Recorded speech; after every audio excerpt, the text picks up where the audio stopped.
So guys, আমার task 1 complete. আমি বলেছিলাম যে অনেকগুলো কাজ হাতে রয়েছে, তার মধ্যে একটি কাজ অলরেডি আমার কমপ্লিট এবং সামনে যাব আরো অনেকগুলো কাজ রয়েছে। এবং আজকে সারাদিন মোটামুটি ব্যস্ত থাকবো। আর আজকে সকাল সকাল বের হয়েছি, রোদও রয়েছে। আর এই জন্য আমি আসলে চিন্তা করলাম, যেহেতু সারাদিনের একটি ব্যাপার, আমি শীতের কোনো জ্যাকেট বা অন্য কোনো শীত নিবারণের কোনো ব্যবস্থা আমার সাথে করিনি। আর এখন কিন্তু গ্যাস এই পাশে আসার পরে মোটামুটি ভালোই একটু শীত লাগছে, হালকা হালকা।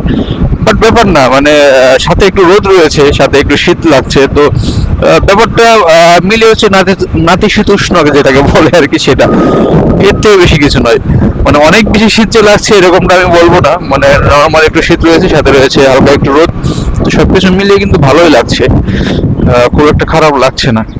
গাইস, আরো একটি বিষয় না বললেই না, এই রাস্তাগুলোতে যখন আপনি আসবেন বা এই ধরনের রাস্তাগুলোতে যখন আপনারা চলাচল করবেন, তখন কিন্তু বেশ কিছু ছাপরি রাইডার আপনারা পাবেন। মানে একদম ছাপরি, টোটালি ছাপরি এরকম পাবেন আপনারা। মানে না আছে কোনো বিষয় আশাই, না আছে কোনো সেফটি গিয়ার, না আছে কোনো হেলমেট, ইভেন কি বাইকের হেডলাইট পর্যন্ত দেখবেন নাই, সিগন্যাল লাইট পর্যন্ত নাই, অথচ সেই বাইক নিয়ে এমন স্পিডিং করবে, মানে আপনি রীতিমতো ভয় পেয়ে যাবেন। বাবা, আমি এই সমস্ত সিচুয়েশন বলে আমি তাদেরকে আগে সাইড দিয়ে দিই যে যা বাবা, তোদের তারা আছে, তারা আগে চলে যায়, আমি আস্তে আস্তে যাই আর কি। তো এই সমস্ত রাস্তায় এগুলো অনেক বেশি দেখা যায়, কারণ তারা যেহেতু হাইওয়েতে মরুদ নেই, মানে দাবিয়ে বেড়াতে পারে না, এই জন্য হচ্ছে এই সমস্ত রাস্তাতে এসে হচ্ছে তাদের দাপটটা তারা দেখাতে চায়। বাট দেখাতে গিয়ে যে তারা এক প্রকারের ছাপরি হয়ে যায়, এটা আসলে তারা নিজের অজান্তে ছাপরি হয়ে যায়, আসলে তারাও বোঝেন, তাদেরও দোষ নাই।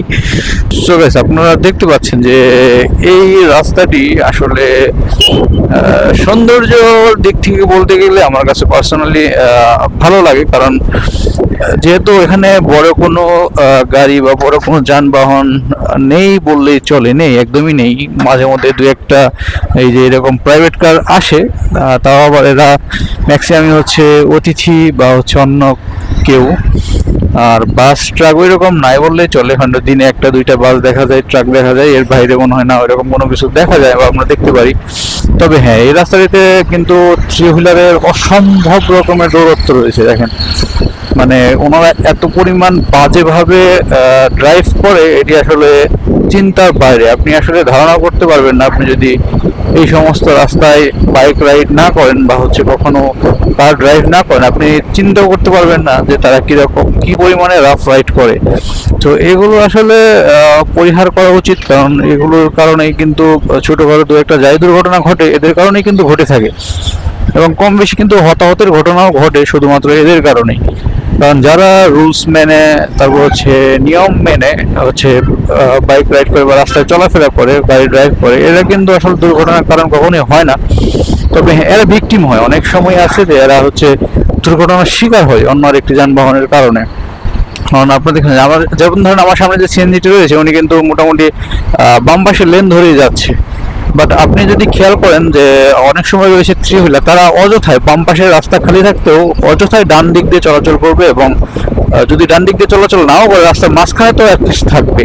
তো এই বিষয়গুলো কিন্তু আসলে খুবই ভয়ানক।